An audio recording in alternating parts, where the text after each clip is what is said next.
It was 2015. My little sister and I, along with a few of her friends, were going camping in a forest in Maine. I couldn't tell you the name of it. She wanted me to go because I'm older and more experienced with camping. But was it weird camping with a bunch of 14-year-old girls? Yes. I won't share my sister's name, but her friends were Casey, Barbara, and Lexi. My sister insisted I slept in a separate tent than her and her friends, and I was okay with that. So we brought 2 tents. Along with that, I packed the usual camping supplies: food, water, tools, and in my case, a rifle. I always take a gun with me while camping, just because I'm a paranoid guy, and I always want to feel protected while in the middle of the woods at night. After a pretty long day, I helped a girl set up their tents, and then I worked on mine alone as they were all sitting in theirs, gossiping or talking about whatever 14-year-old girls talk about. When I finished, I put the fire out. Being the older brother, I of course felt responsible for my sister and her friends, so I moved the tent really close to theirs, turned on my reading light, and continued where I left off in the book I was reading. The chattering of the girls in the next tent over was a bit distracting. At one point I heard them talking about a certain boy. Then the conversation switched to Snapchat. I heard Casey mention that she didn't have Lexi on Snapchat and asked for her username. I really didn't mean to eavesdrop, but they were speaking pretty loud. Lexi gave Casey her snap, and about 5 to 10 minutes later, Lexi mentioned in a confused voice that some random person added her on Snapchat. I raised my head from my book a bit as my interest in what was being said suddenly increased. The other girls told Lexi to add the person to see who it was. A few seconds later, they were going on about how the person's Snapchat score was so low, only like 7. I was really paying attention now. Apparently the person sent a message saying, "Hi, send me a pic." And then the 4 of them left. At this moment they were kind of whispering and giggling, so I couldn't really hear what was said. But after they all erupted in laughter, I could only guess they sent some kind of funny picture. After more silence, I got chills when I heard all of them scream. I grabbed my gun and ran outside to their tent. My sister screamed that there's someone outside of the tent. I shot the gun into the air 3 times as a warning, yelling into the woods at the same time. I then crawled into their tent where my sister hugged me. I of course asked what happened, pretending like I didn't already know half of it from listening to their conversation, and they explained everything. Lexi added the random person back, who then sent her the message mentioned earlier. As I suspected, she sent back an ugly group shot with her friends. The person then sent back a picture in response. It was a selfie picture of what they described as an old creepy dude, smiling at the camera, standing right in front of their tent. It gave me chills right down to the bone listening to their story. I was freaked out myself. They all wanted me to sleep in the tent with them that night, so I did. The next morning we cut the trip short and went straight for the car. What could have been a great weekend memory with my sister turned into the biggest nightmare of both of our lives.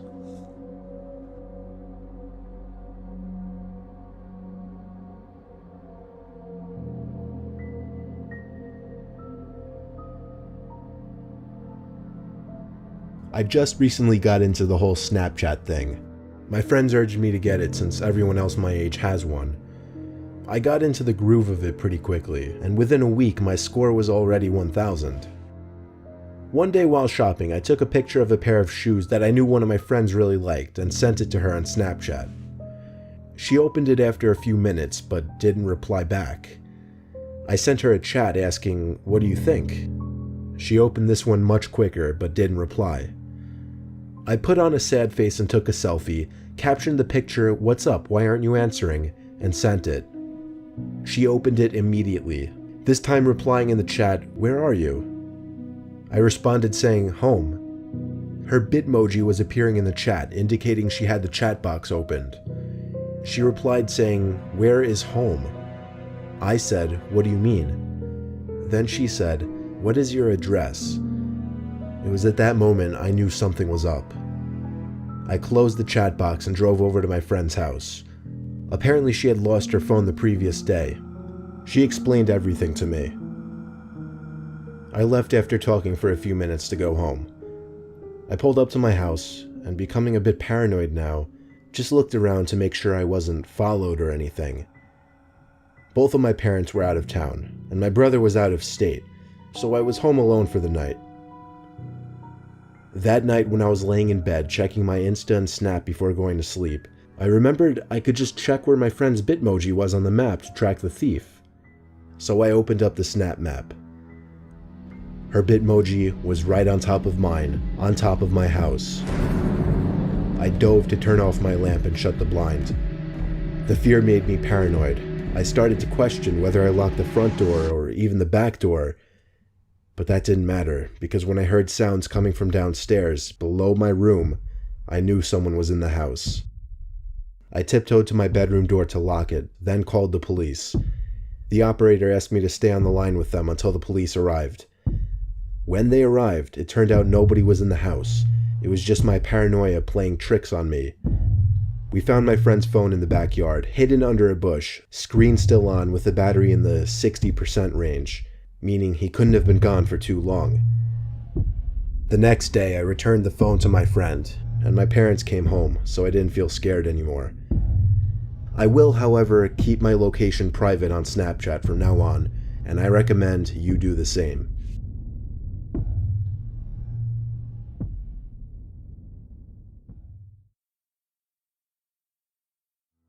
This happened a week ago.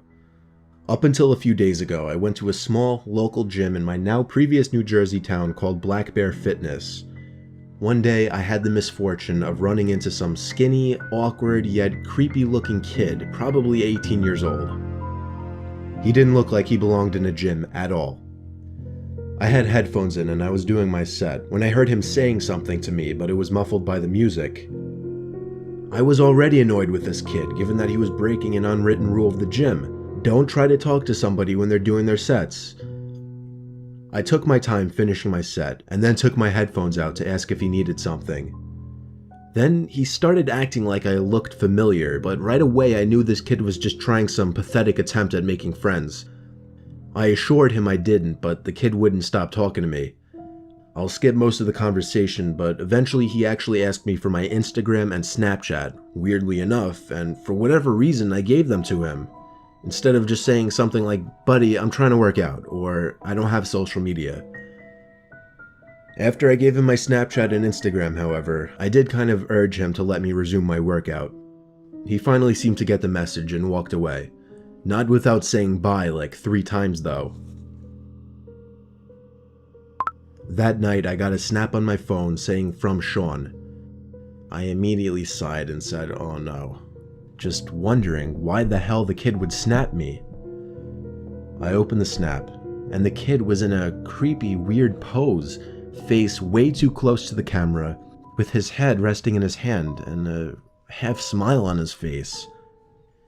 The text over the picture was "Hey" with 2 Y's. I muttered the words, "What the fuck?" For the record, I'm a guy, which made this even more weird. My thought process was, I've had enough of this loser already. I'm gonna remove him and make it clear I don't want to talk if I see him at the gym again. And so I did. I removed him minutes after he sent that snap. I'm sure not even a minute later, again a message popped up on my phone, saying "Snapchat from Sean." I waited a few minutes before opening it. This one was even creepier. Now the kid was sitting up on his bed, no smile, more of a surprised, angry expression. The text over the image said, "Why did you remove me?" Now I went as far as to block him, meaning he couldn't snap me anymore. And that was that. I threw my phone on the desk and sighed out of relief. Half an hour later, my phone goes off, saying "Sean added you as a friend," and then Snapchat from Sean. He actually made a new account. I opened the snap and felt my heart drop. It was a picture of my front lawn. The text over it, "Answer me, bitch." The first thing I could think of was, how did he find my address?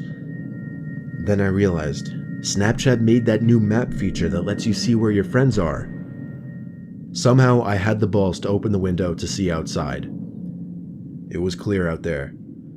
I shut the window and the blinds and started considering calling 911.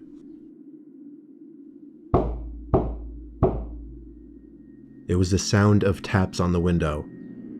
I took a deep breath, and with one swift motion, I pulled up the blind and the window at the same time and pulled the kid into my room by his neck. I punched him in the face a few times before he was out cold. Now I called 911. By the time they arrived, he was awake, cursing me out, promising he'd be back and kill me.